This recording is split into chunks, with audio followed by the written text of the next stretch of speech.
welcome you all to the West Africa Regional Conference, and particularly this meeting room. And as you may already know, we will be discussing adopting a network approach to deepen engagement, strengthen inclusion, and drive economic growth.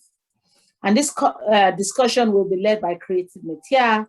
They are one of our sponsors for the 2021 and the West Africa Regional Conference. And they are going to be having this conversation with some of the network organizations that they are working with. I would hand over to Wangechi Muriuki now, who is going to be moderating this session on behalf of Creative Metier. Wangechi, over to you. Thank you very much, everyone, for joining us. All right. Thank you very much, Ajoke, and good morning, everyone who is joining. I would like to thank you all and really welcome you to the session. We are looking forward to a very vibrant conversation and to engaging with all of you. So, ladies and gentlemen, my name is Wangechi Muriuki, and I am joining from Nairobi, Kenya. I'm working with Creative Metier as the lead in Africa Networks practice, and I head the work in Sub-Sahara Africa. And I have the incredible privilege of chairing this panel today. And I must also say that we are honored to be joined by distinguished panelists today. We've got 3 of them who will be sharing and discussing their perspectives on adopting the network's approach to deepening engagement, strengthening inclusion, and driving economic growth from the work that they are doing. So we're just about to get the conversation underway.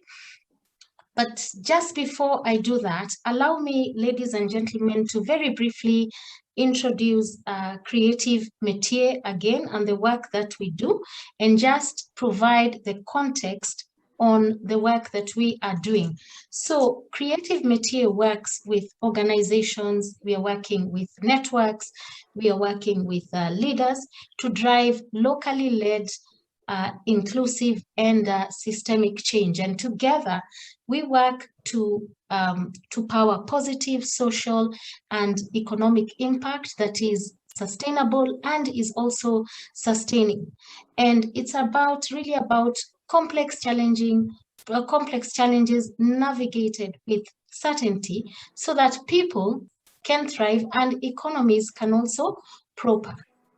And we've been working with locally led impact networks to unlock their potential, because we believe in networks and their power in resolving complex social and economic challenges.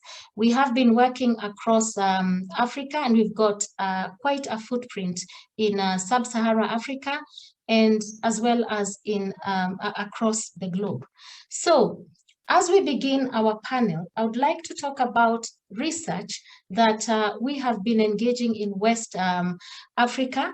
And this is on the back of the understanding that we have, and we know that locally led networks can play a significant role in strengthening business ecosystems. And across the board, we've been able to do this. Networks bring members together to address complex systemic challenges and systemic issues around their work. And in particular, our research also evidences that networks can accelerate growth, they can accelerate impact because of how they align stakeholders who are committed to a cause. So for instance, stakeholders could be coming together to strengthen financial systems, to strengthen market systems, to bring opportunities, to increase opportunities for SGBs or for other targeted groups in order to improve their livelihoods or their lives. So we are commencing this work, and indeed it has commenced. And today we are bringing in 3 panelists who are part of this research, which is groundbreaking, and it is also quite exciting. The research seeks to understand and demonstrate the potential, the reach, and the business models of these networks, and more importantly, also to understand their challenges that they are currently experiencing. This research is supported by the Small Foundation, and it will seek to articulate those challenges and find solutions and disseminate the findings to a group of stakeholders, including funders, ecosystem players, and actors, and other networks too, to learn from it. And we have conducted similar research in East Africa with other networks, and therefore we will be building on our experience and the work, which is tested and really demonstrated that networks do have potential. So, ladies and gentlemen, we have our panelists today, as I had indicated, and I am really hoping that we are going to engage. So allow me to present our three panelists at this time and get on to get them to introduce themselves. So we are joined, first of all, by the Chief Executive of Welcome to Africa International, all the way from Nigeria. This is Bamidele Seun Owoola. We also have the Country Director for Invest in Africa, Ghana, Carol Annang.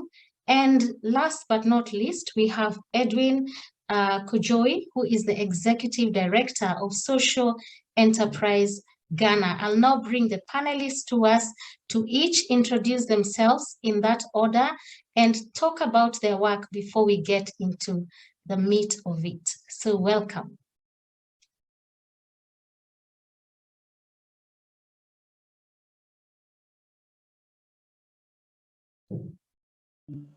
Okay, I think you can hear me now.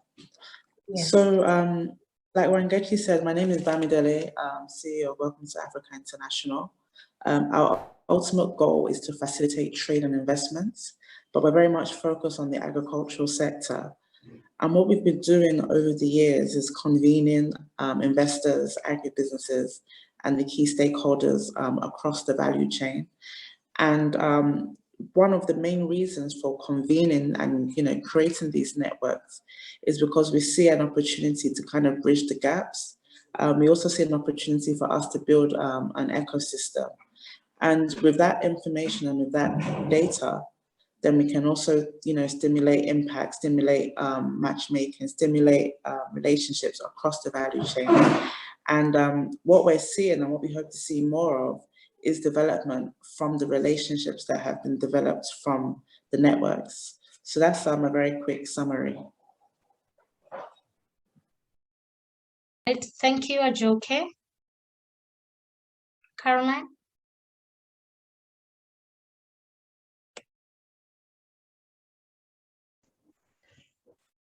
I hope you can hear me. Hi, everyone. My name is Carol Annang, and I work with Invest in Africa, Ghana.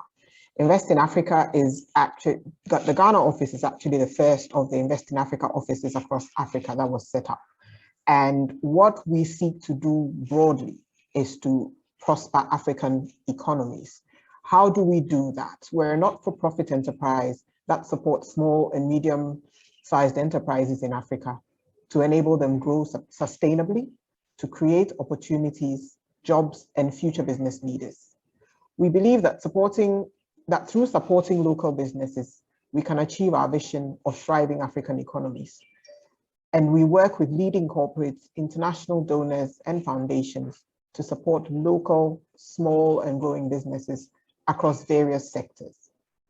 Both startups and established local businesses looking to scale up need structured support in accessing skills, markets, and finance, and to transition into sustainable enterprises which can win new business, access finance, and create jobs. So that's what, in a nutshell, we do. And that's Invest in Africa, Ghana. Thank you, Carol. And over to you, Edwin. Thanks, Wangechi, and greetings to you all. And I'm also happy to be part of this session. And thanks to you, the creative team, Glenys, Tess, Jessica, and Fiona, and the rest of you. I'm also happy I'm having two of my members here, Bernard Walker and Nelson Amo. So we at Social Enterprise Ghana generally are looking at creating that enabling environment for social businesses. Businesses that are using private capital to solve social, environmental, and much more economic challenges that Ghana is facing today.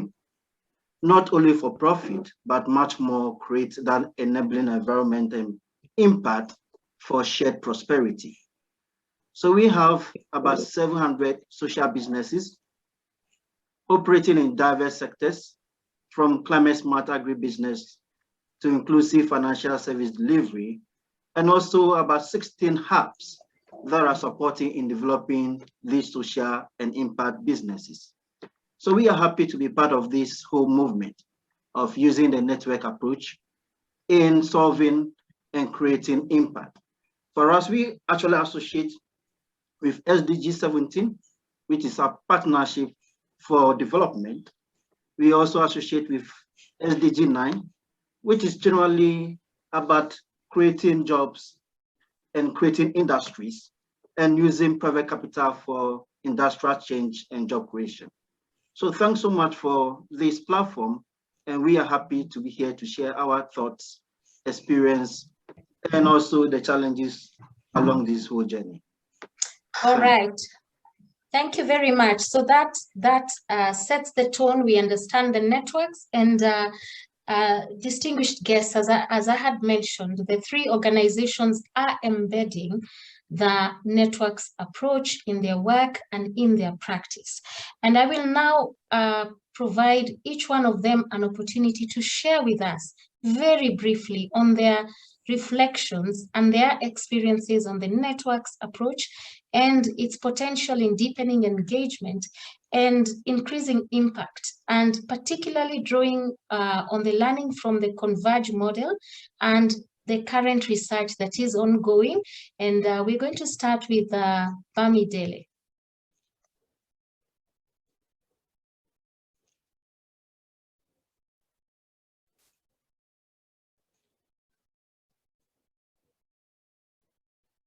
Bamidele, you can unmute yourself. Sorry, I'm so sorry. Okay, so there's a number of things that we've learned from the network, using networking approach. And I'll probably focus on the one that I think is the most important, especially for what we do. When you're developing networks, everybody have their different interests. And I think it's very important to take the time, especially as conveners that we are, or facilitators that we are, to understand the interests of the different parties, the different members of your network, really taking the time to understand them.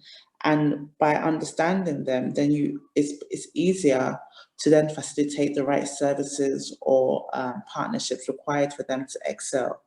So I think one of the most significant, and also from understanding the different parties, then that can also build trust as well, which is also very important. So I think to conclude, so that I don't take up too much time, one of the things I would say was really in regards to the networking approach is that of understanding the interest of the members within the network. Thank you very much, Bamidele, for sharing, those thoughts and that reflection, and indeed understanding the different stakeholders. And what about Caroline? Any reflections?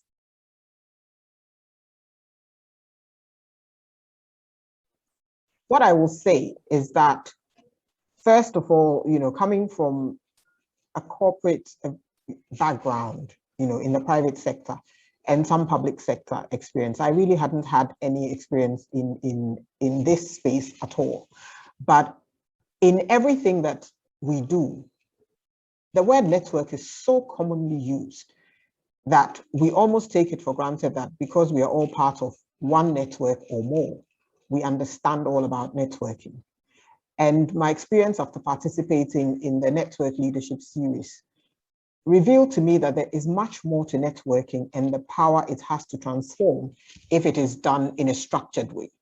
And so just taking that learning, and looking at the work that we do in IIA, we work with a number of stakeholders who form our networks.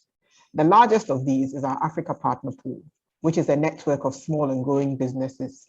And it exists currently in Ghana, Kenya, and Senegal, and it's growing. They are the reason we exist. And through this network, we've tried to facilitate their access to finance, capital, and markets. Because they belong to various industries, through the network approach, we have discovered more ways that they can improve their peer learning opportunities, provide services and goods to each other, and identify and explore collaboration opportunities which they otherwise may not have been exposed to if they were not members of this network. So using the network lens, we're exploring other value-added services and programs that enhance their businesses and their impact and facilitate their growth. And I'll give you briefly an example of one that is happening as we speak. And we have a furniture manufacturing company, and we have a creative company, an artist who does, she paints and she does other artistic work. And the furniture making company, I mean, in private life, they know each other very well. But being part of this network and just applying the little that I've learned so far from the network approach, we were able to bring them together to have a conversation about product design. The reason being that for the furniture company, COVID has impacted the business quite significantly. And so, furniture is not the first thing that people are looking to buy at this time. But they had created a product which didn't have the best design or could have had a better design. And by bringing them together, they're actually having a conversation where the artists can do some creative work for the furniture company on a case-by-case basis, so that because they've had to let go of their creative people. And so they can use her services on a case-by-case basis, and they are working to further enhance the design of a specific product as a pilot. So certainly, there are things that we can do with networks if we are able to look at them in a structured and more creative way. So I hope that I will be able to share and learn more from others as well as we go through the session. Thank you.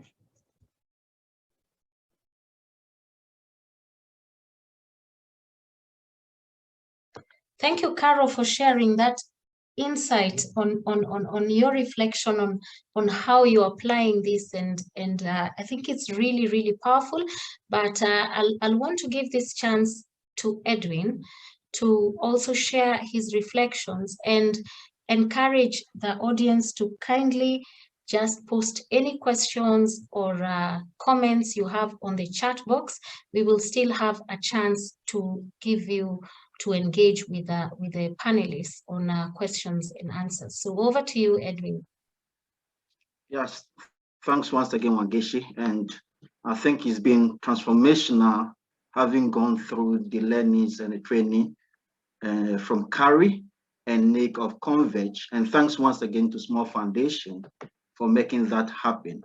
I mean, the 5 basic principles of the network approach, which principally starts from having a clarified purpose as a network, having all the organizations having one principal or major idea or purpose for belonging together. And for us as Social Enterprise Ghana, it's much more about shared prosperity, bringing diverse and many organizations together to solve and help solve Africa's economic, environmental, and social challenges. Beside the clarified purpose is also one of convening the members or convening people. And we do that regularly through a lot of our events, be it drink ups, training shed, or workshops. These are opportunities for us to convene members and help us improve on the operations of the network. Also is the thoughts and reflections around cultivating trust. As different organizations and different firms or investors and social businesses, there is that need for us to build that kind of trust, belief, and shared purpose. And that is one of the principles that I got from this leadership training series. Two of the other areas of interest is about coordination of various activities. And that is also one of the things that we at Social Enterprise Ghana, we have actually improved on those aspects after the training from Converge. We also believe that the major area of coordinating and bringing on board different partners to solve these systemic change challenges, as you rightly indicated, these are quite complex and thorny, and the need for much more concerted effort from different stakeholders and partners, be they from academia, media, research, or even investors, policymakers, all coming together to challenge and solve Africa's issues. Then one of the additional areas and points that I think a lot of us also brought to bear, that as networks at the very initial stages, at the incipient stages, there is also the need for a committed network leader who many a time may be doing all the, we would say, donkey works, who may be sacrificing and be committed towards the welfare of the network. These are the 5, and in addition, the committed leader principle that we felt are useful in pushing and using the network leadership or network mindset. Thank you so much. Wow, thank you, panelists. Those are quite insightful, learnings. You've talked about many different things and many ways in which, from your reflections, in how you're applying this approach and the things that you're learning. But one common term that keeps coming is around cultivating trust. I've heard that several times. Cultivating trust, understanding your members, collaborating for systems impact, and bringing the members together to collaborate. And this is very, very encouraging. So we will be going back to that. And what I would really want to do is to undertake some follow-up questions, particularly to Bamidele, from what you just mentioned, and looking at your experience where you are leading a network that brings together agricultural stakeholders in Nigeria. You talked about understanding members' needs and looking at their interest. So specifically for you, Bamidele, in your view, how does understanding the needs of your members widen inclusion and contribute to decent jobs?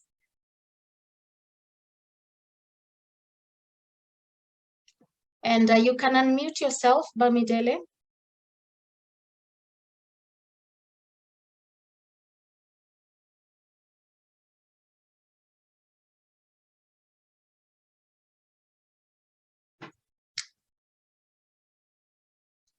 Okay, I don't know whether she's frozen. Bamidele, are you there? All right. I'm so sorry. They literally just the electricity, but I'm sure I'll be back. No problem. Okay. Just please, what was the question? The question was, I was asking a follow-up question on based on your experience and the work that you're doing in leading this network of agricultural stakeholders. And how does understanding the needs of your members widen inclusion and contribute to decent jobs? Okay, fantastic. So agriculture in itself is a very wide sector, and it cuts across other sectors from energy, infrastructure, and the likes. So and apart from the agriculture in itself also has, subcomponents. So you have, commodities, cocoa, cashew, ginger, so on and so forth. Okay. In terms of our goal of trying to facilitate markets and trying to facilitate investments, what we've come to see is that different investors have different criterias, okay? And different buyers and sellers also have their different criterias. So if you don't understand the interests of, buyer or seller or investor or investee, what then happens is that there's a mismatch. And if there's a mismatch, it means partnerships and relationships can't move forward as efficiently as they should. Now, an ideal scenario, and this is something that we're looking at doing more of, is taking the time to understand the criteria of investors, for example, and ensuring that as we engage with agribusinesses, we're able to understand the agribusinesses that can match the interests of the respective investors. And what we would see, especially as we do that more, is more jobs will be created, because once an investment has been facilitated, then naturally an agribusiness would have to increase its capacity. And by increasing its capacity, it then has to obviously recruit more people, and then we can see the impact. Okay, so that I guess answers your question in a nutshell. When you understand the network and understand the members, like Carol said as well, you're able to then see what services you can provide to take them to the next level. And naturally, in the work that we do, we're looking to see how we can improve the ecosystem. And by improving the ecosystem, improving the network and the members that we work with, naturally, their capacity, their capabilities, their structure would also improve. And what you then see is that more jobs are being created and development is occurring. Thank you. Thank you very, very much. You've clearly articulated how this understanding would impact on your work and also how it contributes to the wider goal. Now, over to you, Carol. I would also like to follow up with you slightly further for reflections on how your thinking has changed. As you spoke about how you're applying the learning and you're beginning to view your work from a different lens, could you just tell us a little bit on how your thinking has changed as you began applying the network lens on the work of Invest in Africa in Ghana? And perhaps you could still talk further on how this application could accelerate opportunities for inclusion in view and in respect of the wider work you are doing in driving job creation. Great, thank you, Wangechi.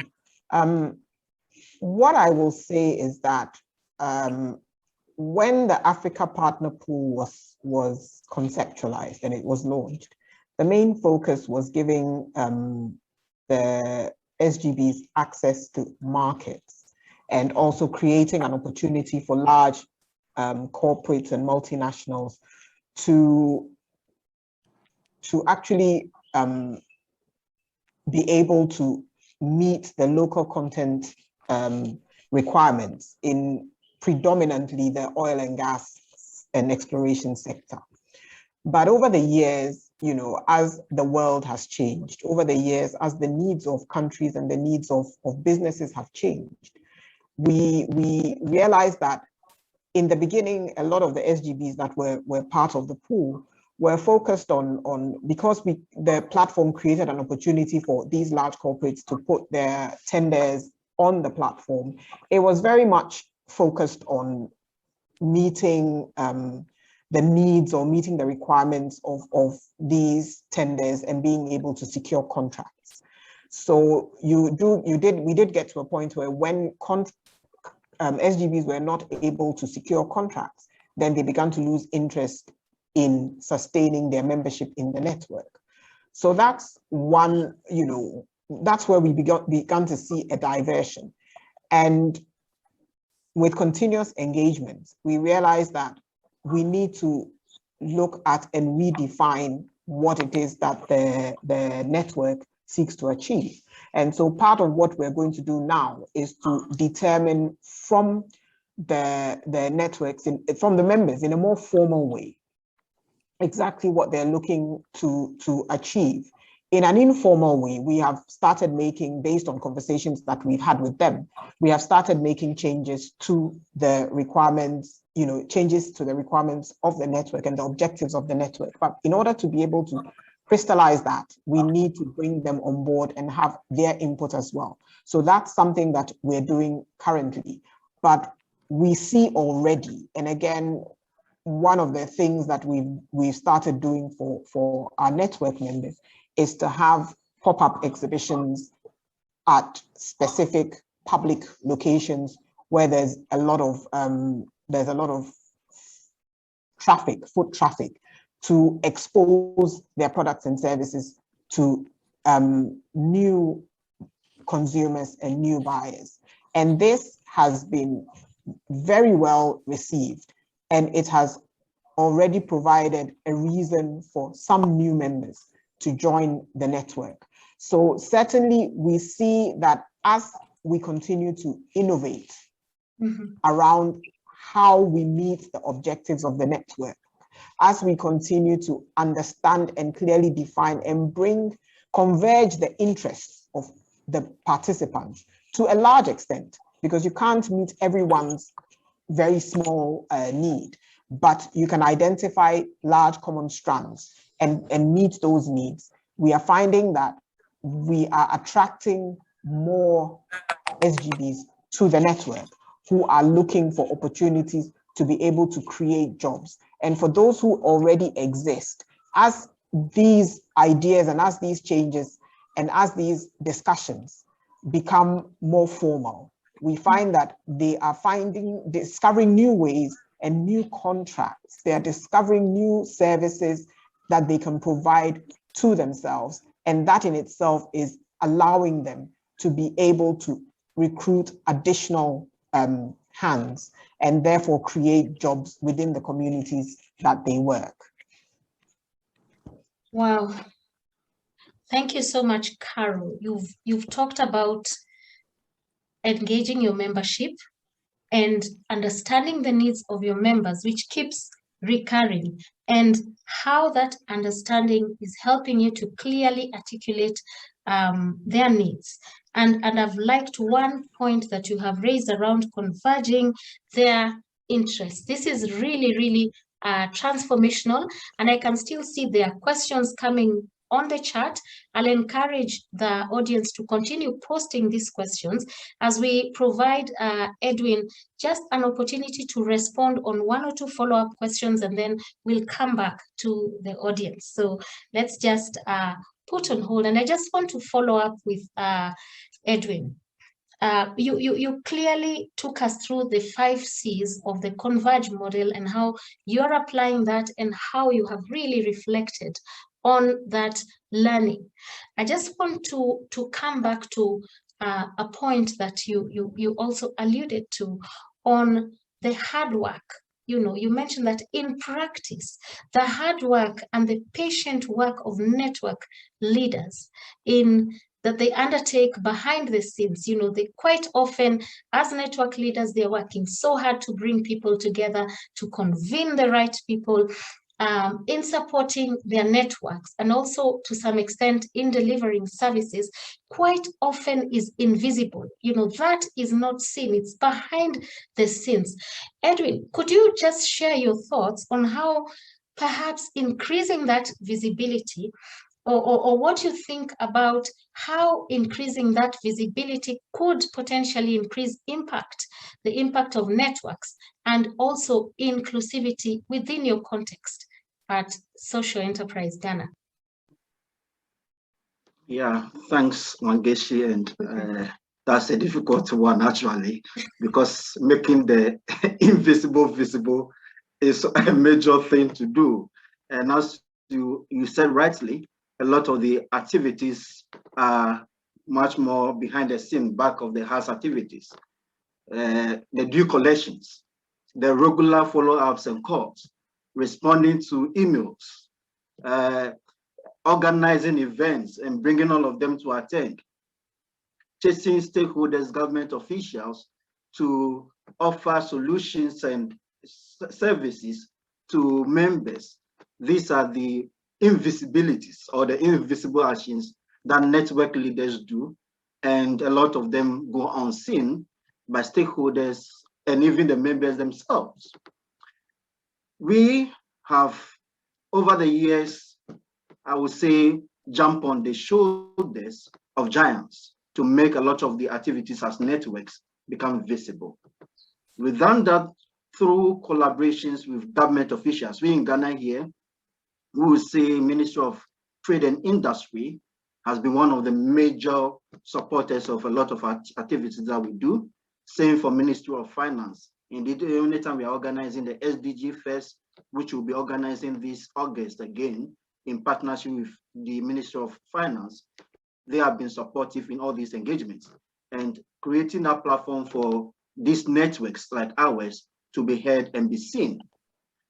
Similarly, other global donors or foundations, including British Council, the Alliance of Reach for Change, and kudos to you, Creative Metier, as well as Small Foundation, for even giving us this platform so that we can bring to light the kind of activities that a network like us do. We also use all the other relevant platforms, be it social media, the national media, to showcase the activities of members and the network itself. One of the areas that we are trying to cultivate a lot is how do we bridge that gap and bring other networks together so that that can create that whole platform for us to make it visible, the activities of the various networks. So from our end, we have partnered with organizations and other networks like the Ghana Chamber of Entrepreneurs with Disability, the Impact Investing Ghana, that's a huge network of investors. So that kind of collaborative way has brought a lot of light and sun rays and create visibility for a lot of the activities that we do. Also is bringing other players on board, be it from the media, be it from the research industry, because I believe that the current challenges that we face in Africa cannot be solved by one individual or perhaps one organization, one entrepreneur. That is why I believe in the network model, where we are bringing all stakeholders on board. Some will give us the sunshine, some will give us the media platforms, some will bring on board the data that we need to use to engage policymakers. So it is this myriad of solutions and activities that I believe has brought us a little limelight and visibility.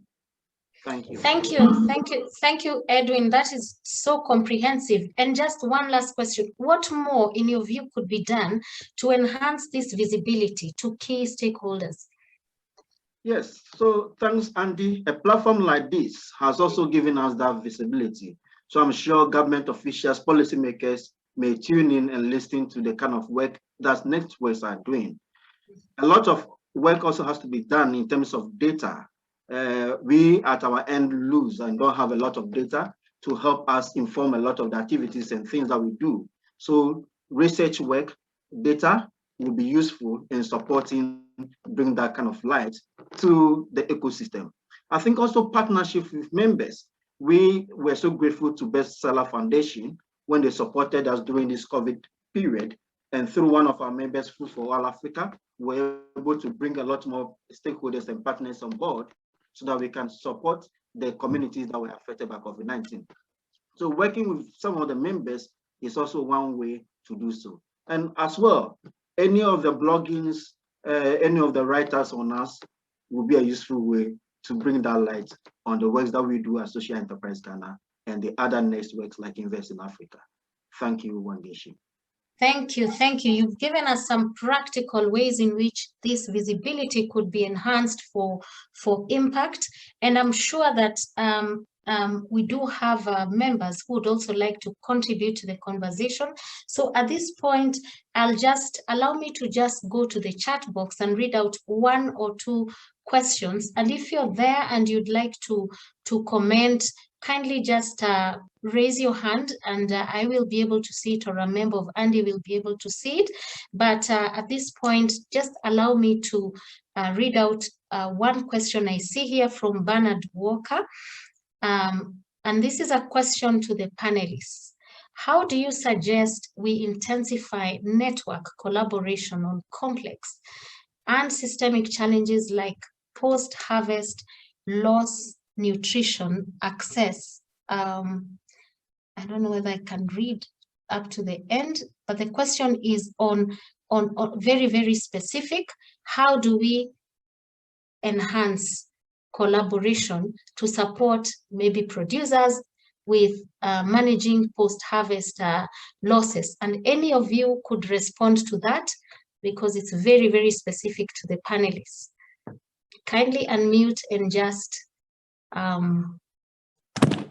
respond. Yeah, so I think I'd like to respond to that. And I think that falls into one of the points that I made about the fact that agriculture in itself is very, very broad, and understanding the different value chain actors can help, or understanding the different actors can help solve solutions, help solve problems.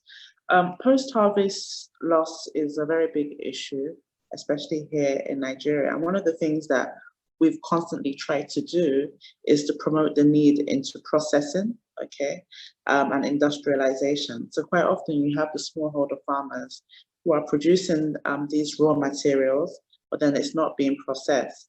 So there has to be some type of linkage between the producers and the processors.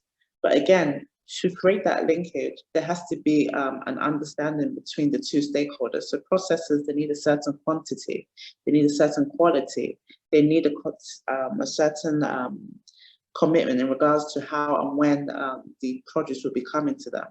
Okay, so just to kind of summarize my answer and contribution to that question, I think it's very, very important to take the time, like I've been saying from the get-go, to understand the needs of the various stakeholders, number one. And when you understand the needs and understand the challenges as well, it's then easier to then find the appropriate stakeholders that represent the solutions.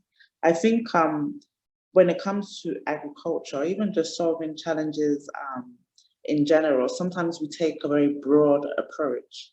And one of the reasons why we've decided to focus on Nigeria is so that we can then kind of make the approach less generalized, okay? Make our solution a bit more specific, okay?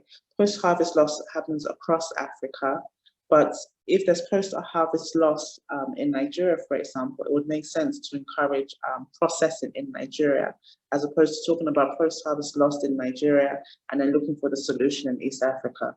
So I just think it's very important sometimes as well to identify the specific stakeholders that represent the solutions, okay?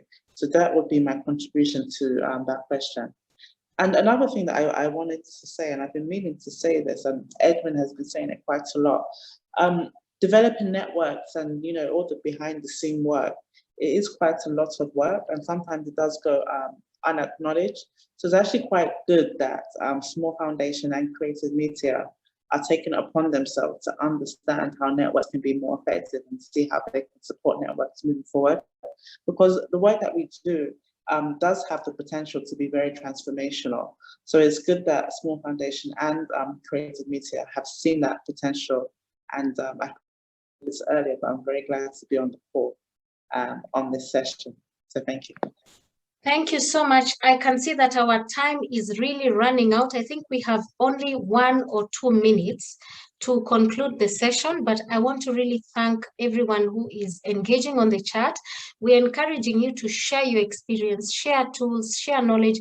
And I see from Gwen has shared a tool that responds to one of the questions on how can we best evaluate the impact of networks. That is a very, very useful tool by the small, by the Small Foundation. So I don't think we'll be able to cover a lot of the questions, but I do also see some very good comments from the members, from those that are engaging, and there are quite a number of key questions. One of the things that I would like to mention here is that on the research that we are conducting, because it's still meant to help us in further learning and deepening understanding of current and potential networks and their role, we will be conducting a webinar towards the 4th quarter of this year.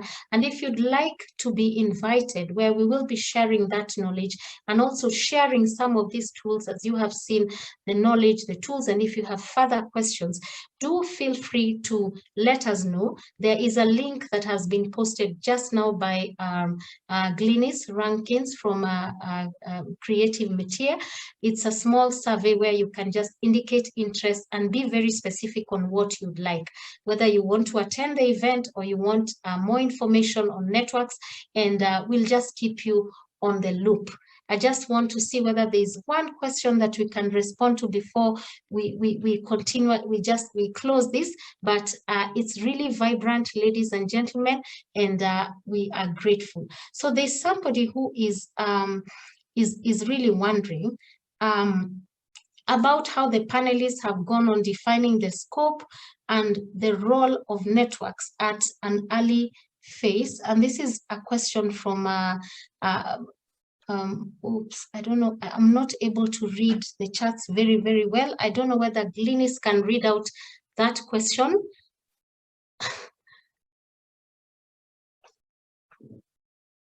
Yes, I will. Just give me one moment and I'll be with you. Yeah. All right. Thank you. Yeah. So the question is Sean. about that early. Yes, so defining the purpose of a network at the early stage. And I can just say something about that, which is that what we found through the research is that that often networks are tending to try and take a very broad scope, and actually being very clear about what that purpose is means that the right people can join and you can attract the right audience into your network. So sort of being able to be clear about that purpose. And Sean, I think this is your question. So do you want to say something about it? Maybe that's what you can't see. Wangechi. Sean, are you still there? Yes, I am. Thank you. Thank you for responding to it. I think actually some of the points were brought up by the panelists during the conversation. So yeah, basically it was just, you know, I think I was finding a common thread coming up on some of the points about, you know, it's such a commonly used term, networks, like everyone's using it. And you know, what does it mean? And, you know, sometimes it can be broad and sometimes it can be specific. And, you know, we've certainly at the KTN, we've been struggling a little bit with, you know, defining and getting a useful kind of purpose early on. And I was just interested to just know practically for your networks, how you went about doing it. I feel like I've got some answers to that already. Thank you. Thank you very much, Sean, and I believe that has been answered.